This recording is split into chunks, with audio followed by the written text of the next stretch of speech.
I need to talk about this series that gave me one of the worst book hangovers I've ever had, and that is the Empire of the Vampire trilogy. The series was so fucking good. Like, I'm truly blown away by it. Like, I did not see these plot twists coming.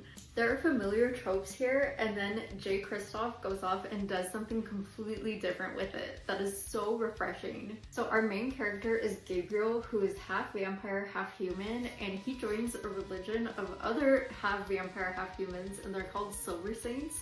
They basically smoke blood every day to stave off their bloodlust and fight against vampires. So the vampires are basically taking over humanity, and the Silver Saints are humanity's last hope. The way the narration happens in the story is so cool, and it's actually something that I was annoyed about originally.